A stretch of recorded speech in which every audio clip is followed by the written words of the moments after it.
but a girl will be at school there, they say they've come for you. Who? Your husband. Your husband, and Yes, you don't even know. yes, and you can't say no. The whole family has come because they paid for you already. Without your consent. Yes, your dowry was paid. And then this man is not only having one wife, he has so many wives, and you also bring your brother's daughter in this marriage and arrange. And you just cut somebody's education, somebody's life just like that, and you arrange for your selfish desire, because these are selfish desire, because she's looking at the wealthy. So why don't I bring my brother's child? You are just looking at that inheritance, but how about the life of somebody? Let these people consent. For example, the example Mami was giving, if you see their pastor's children, we can't have the assumption that because we are all pastor's children, it will work, the marriage will work. Not necessarily. So if I'm a parent and I see that this family, I like the way they are raising their children. Because someone being a priest doesn't necessarily mean they are mentoring their children well. Yes. They could be just spoiling them and they know nothing about the book of Romans, nothing, they don't even care. You beat your wife, you need to be taken to Costa Rica. You have a problem in your head. And someone tells my husband that, does she even know that in Uganda or in Baganda, I'm not so sure, I'm sorry if I mentioned it wrong. Women have to be But beaten. he mentioned that when you beat your wife, actually when you don't beat your love this person. thank you, as if you were there.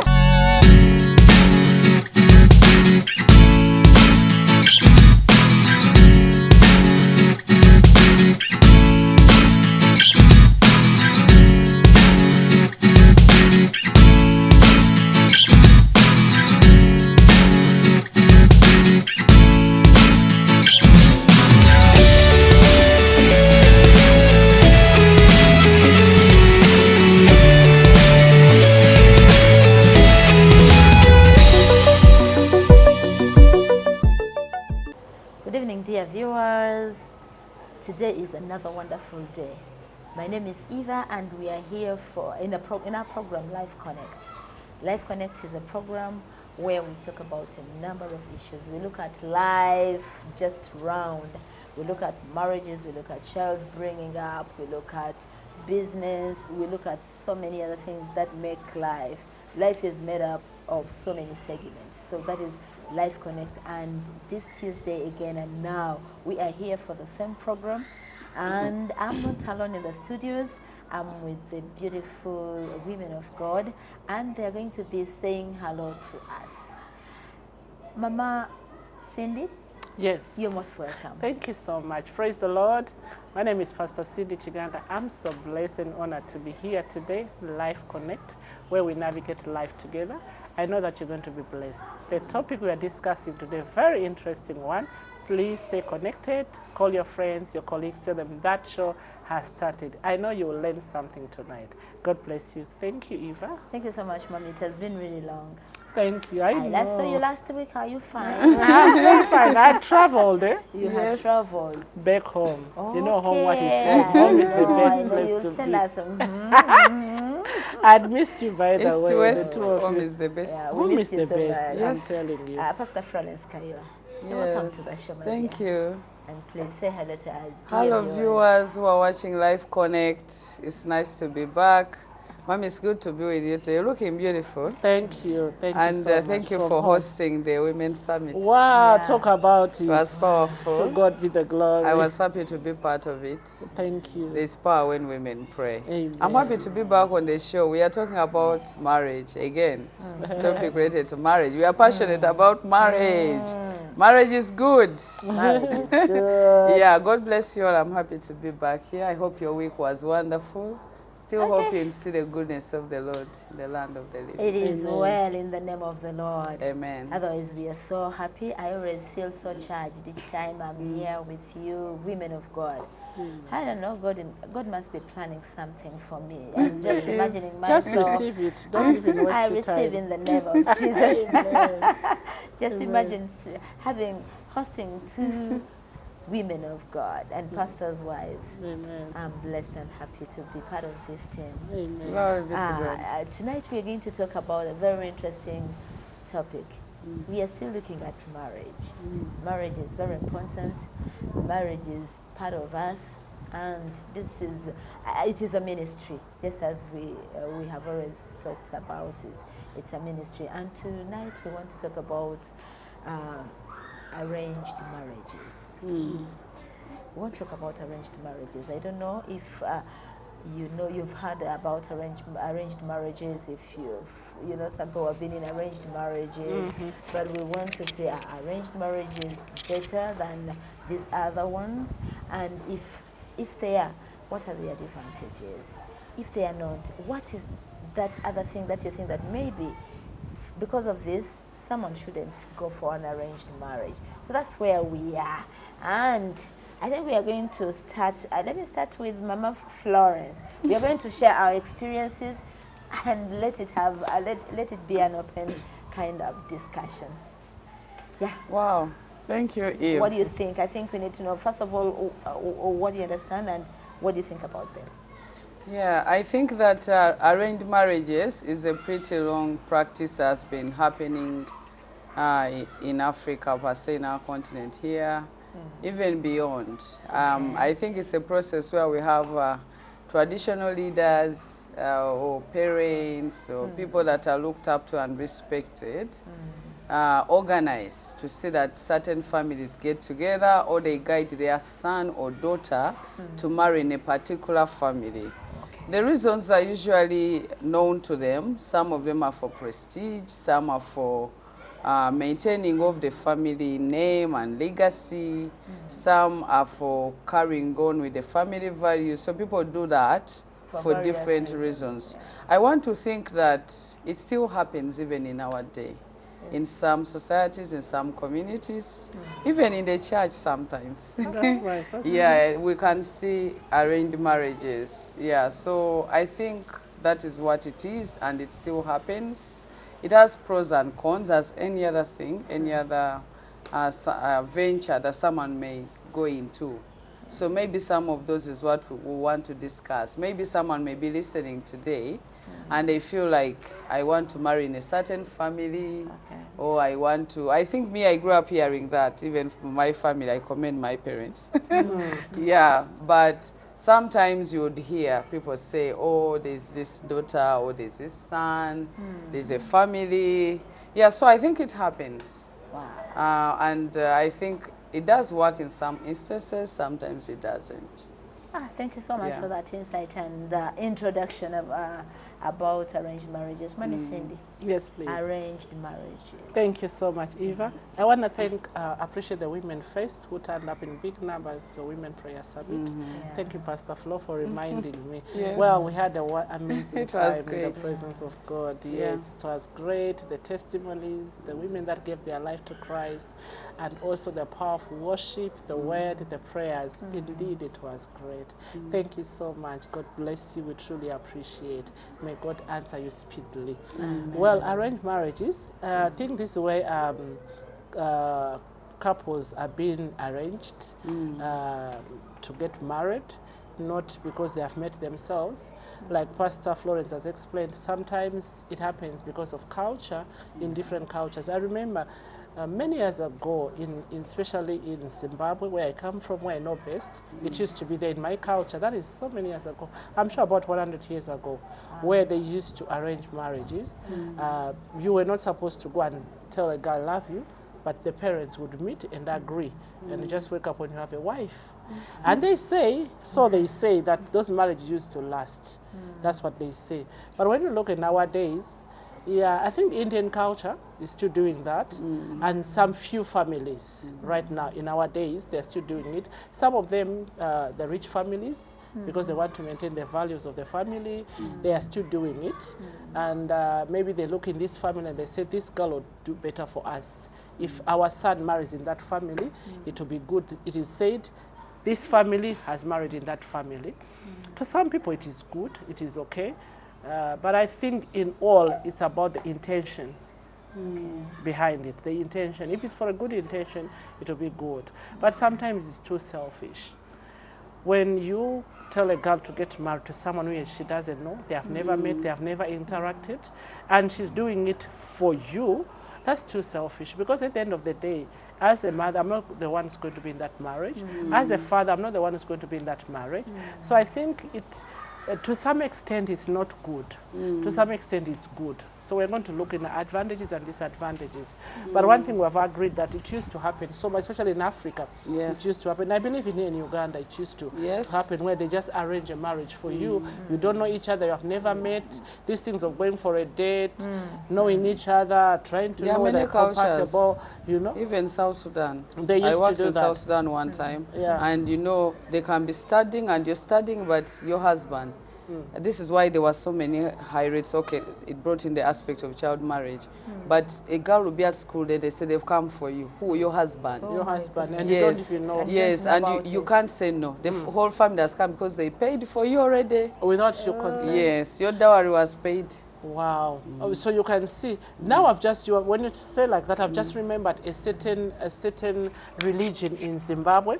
Actually, that is when I was in school. I remember we used to start with a certain girl. By the way, that is a recent story. It's not even 100 years ago. That's recent. I think in 90s. We were studying, and all of a sudden this girl is not coming to school. And the rumor goes, you know, in school, rumor goes, she got married. She got married. Like, at what age? Really? How? And it is said that tribe, that religion is for white garment. So in that white garment, you're not supposed to choose a wife. But these are disadvantages in this, because this girl, as we were talking, she died. Even a young sister, she also died because of HIV. Do you know why? Because her auntie was married to this man, and this man, to them, he was rich because he had cows, land and stuff. So the auntie says, instead of my husband get another woman from another family, she arranged the marriage for her sister, for her brother's daughter, and brings her in marriage. So she never met the guy. The guy is way older than her, like her dad. They have never met, they have never interacted. You have no say in it. You don't say no, you don't go for a date or something. They just come and take, like you were saying, they just come and pick you because the dowry is already paid. Yes. So for you, just go there and start a family. And that's what happened to this girl. But it's so sad, as we are talking, the girl is no more. And she left 2 children. When I asked somebody whom we used to study with, but have you ever heard of this lady? So that lady died a long time ago. What happened? HIV. Even a younger sister, they do the same thing. She also died of HIV. So for this one, it was like a polygamous family, but still they want to maintain in the same family. I'm married in this family, being so selfish to this extent. I don't want another woman to come and cook. I'm not caring about the age. I'm not caring about the age, and even the status, the healthy status, I'm not even caring about it. And then this man is not only having one wife, he has so many wives, and you also bring your brother's daughter in this marriage and arrange. So I think at that point, that's why I said the intention also, at that point it is not good. First of all, this is an old man. He has lived his life, he has produced children, he has done, and you just cut somebody's education, somebody's life just like that, and you arrange for your selfish desire, because these are selfish desire, because she's looking at the wealthy. If I get someone else, this woman will come and take her thing, take our things, and then her children will come and inherit. So why don't I bring my brother's child? You are just looking at that inheritance, but how about the life of somebody? You have cut her education, you have cut her life. She has no right to choose what she wants. So at that point, I think it's not good. And then we look at the side where it is also good. Let's say I have a daughter, and my daughter, I've raised her in a godly way, a Christian home and a Christian family, and maybe the other family is looking at us and say, these are pastors' children, maybe they want them to connect. I think where there is good intentions and the person is right, it can work to a certain extent. But to me, the disadvantages are more than the advantages. So as we look at the point in focus, as in this marriage is still relevant and acceptable, so the answer is both yes and no. Because somewhere, in some places, they are still happening. They are still happening, but to me, I would think, no, because of HIV, I think it's important for someone to choose a partner, to me.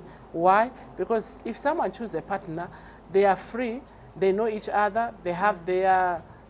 they will also take, I mean, like what mom is taking, health status, they'll take the precaution. Yes, to know the health status of the person. Because they have the time to decide on what they want. But when it's arranged, there are certain things that are not in control, you're not in control of. You can't try to know whether, because you have to marry somebody you respect. If you're a woman, you have to respect that man. Because the Bible says, wives, submit to your husband. You can't marry somebody you don't respect. And maybe for you, you look at a short person and you don't want to respect a short person, and they are taking you. For them, they don't care your preferences. When you give that example, it makes me think of consent. So Yes, for people who are trying to important. also organize these marriages, I think in the event that you think you should arrange a marriage for your child, think they should be between consenting individuals. Like the example Mommy gave, and I also shared about the experiences I saw in South Sudan, and they're still happening in Africa, unfortunately, where many girls find themselves still victims of child marriage. I mean, those who are married below 18. So even when you are organizing, let these people consent. For example, the example Mommy was giving, if you see their pastor's children, we can't have the assumption that because we are all pastors' children, we will work, the marriage will work. Not necessarily.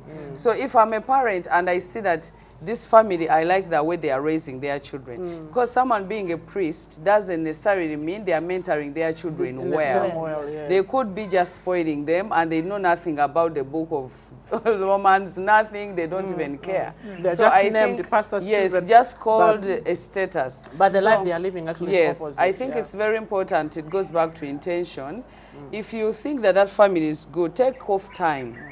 Let these children also know, what do you think about those people? I think they are good. Make the children create a space to relate. Yes, creating a space, that's what I was going to talk about. Yes. I think you can arrange in a certain way that you don't necessarily force, because where I'm having a challenge is where marriages are forced. Yes. Where it's a must, you have to marry in this family, and you have to marry that girl. We have already chosen for you, whether you love it or not. I think they can be arranged in a certain way, in a smarter way, or in a wise way. You can allow these people to meet before making decisions for them. And let them decide. Exactly. If they don't like your arrangement, please let them be. You know my daughter Shalom. There's a certain pastor who liked her and said this I should marry her. His son should marry her. And for them, they were very serious about it. And then they even asked, give us your number from the US. Give us your number. They took her number and they wanted their son to contact with. Then I sat her down. I said, you know what, Shalom? Please, to me, I don't feel peace in that. What I can allow is maybe you discuss.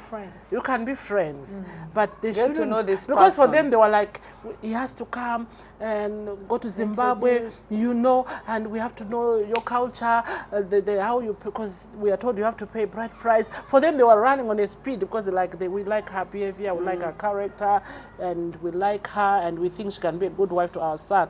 I'm like, okay, she can be a good wife to your son, but how about your son if she doesn't like Yes. And how about my daughter when she sees the son and she doesn't appreciate him? And these people have to live together at the end of the day. They have to be husband and wife.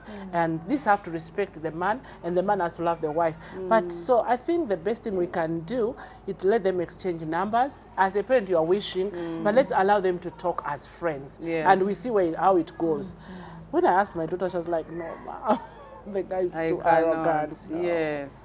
So you see, you gave her room to see the person. Exactly. But there are people who are even listening, maybe they're even ministers. They have made up their mind. You must marry this person at all costs. And it's a force. It's a force. But you're not going to be in this marriage. That's right. So let them decide. I think it is important as we look at I think of course we shall have the time of going into the advantages and disadvantages, like deep, but I can see we are already there. I think the most important part here would, even after looking at all the advantages, it should be organizing or making these people to meet, causing them to meet. That's right. I think that is where it should stop. You cause them to meet.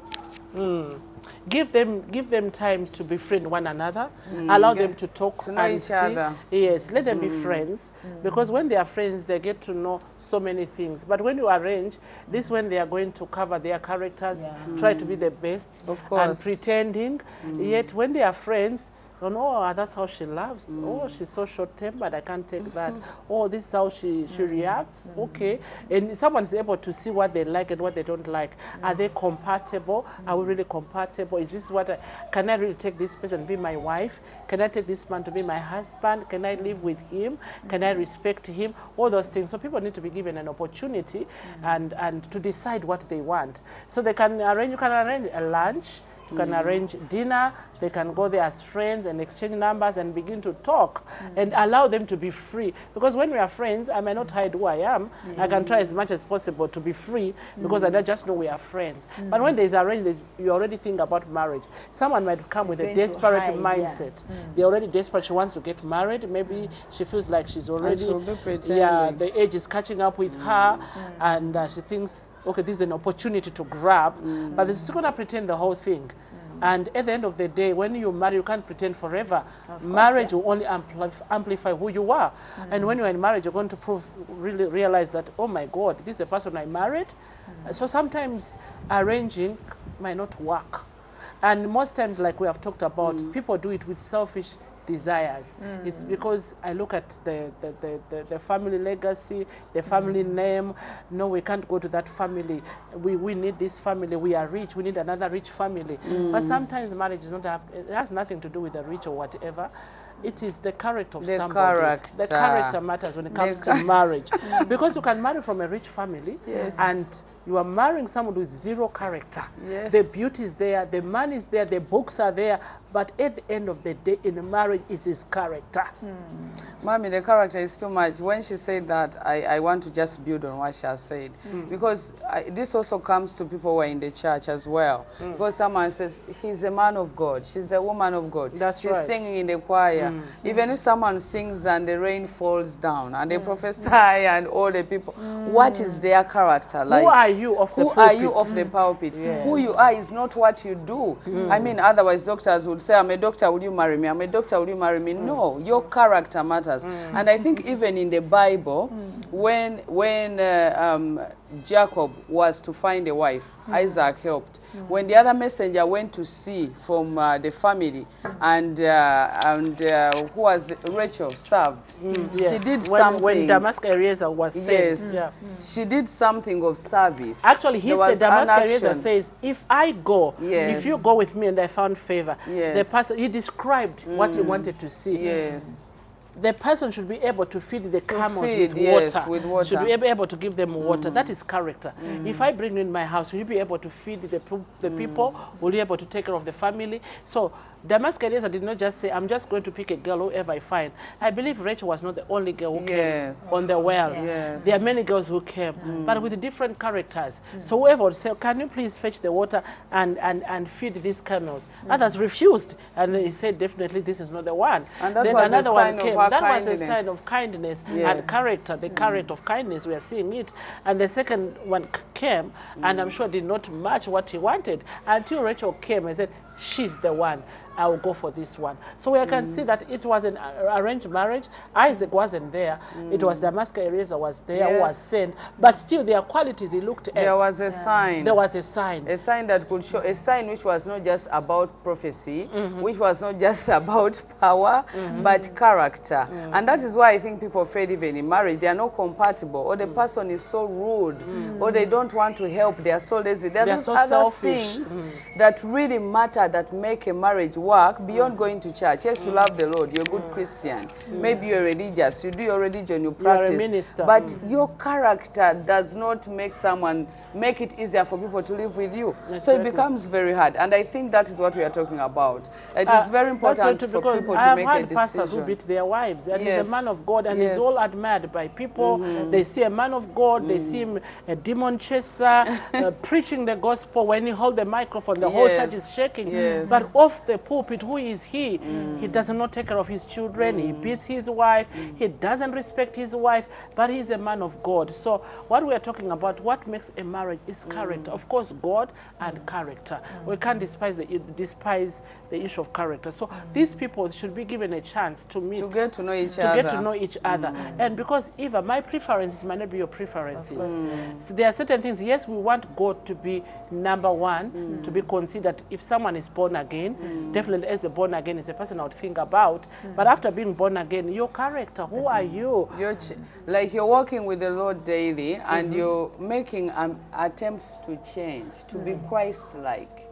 Because I think what even makes people want to marry someone in church is because they assume this one is born again, so they will be Christ-like. That means there is a character of a born again which is expected. Yes, but if also you're beating people are in church and fighting, and they are serving God, but their character is opposite of Christ. And I think that also, maybe something we want to talk about.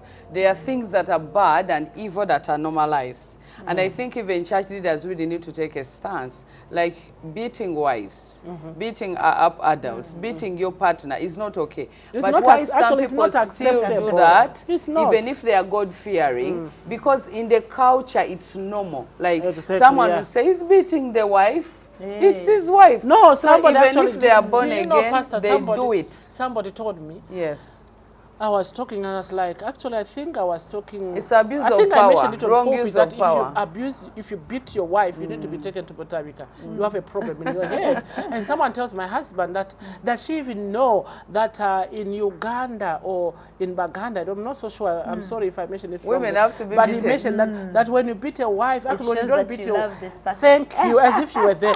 I'm like, who does that? It's that a when wrong you beat your wife, kind of love. when you beat your wife, you really show that it's you wrong. love her. It's wrong cultural norms, belief systems that need to stop. Okay, if you say there's a culture, us born again, we have a certain culture. We are no longer Jesus is our standard. Yes, Jesus is our standard. The culture of the Bible, the Bible culture. What does the Bible say? Love yourself as you love one another as you love yourself. I've never seen anybody who love himself beat himself. And it's also a crime. It can get you to prison. Definitely, But on the other hand, yes, on the other hand, people normalize. You may be listening into us and you've been wondering, this person loves God. Why are they beating? Why are they doing this? The society around us normalizes some of these things. So let us be the change makers. You don't have to abuse your power. By the way, people can abuse power. When you're a pastor, wherever, when you're a leader or you're a husband, you're being put in a position of authority. So you can abuse that position because you feel that same husband will not beat the boss at work, who is a woman, of course, no? definitely. Because she has power over. So he feels I have power over, I can do anything to you. It is not even about the faith. Thank you so much, Pastor Friends and Mommy. We are coming back after a very short break. It is a very interesting topic. We are looking at arranged marriages. Please don't beat your wives. Are they still happening? Are they still relevant? There is a lot here. People have a lot to talk about arranged marriages. It depends on the intention, just as it has already been mentioned, and a lot more. Wait for us. We are coming back after a short break.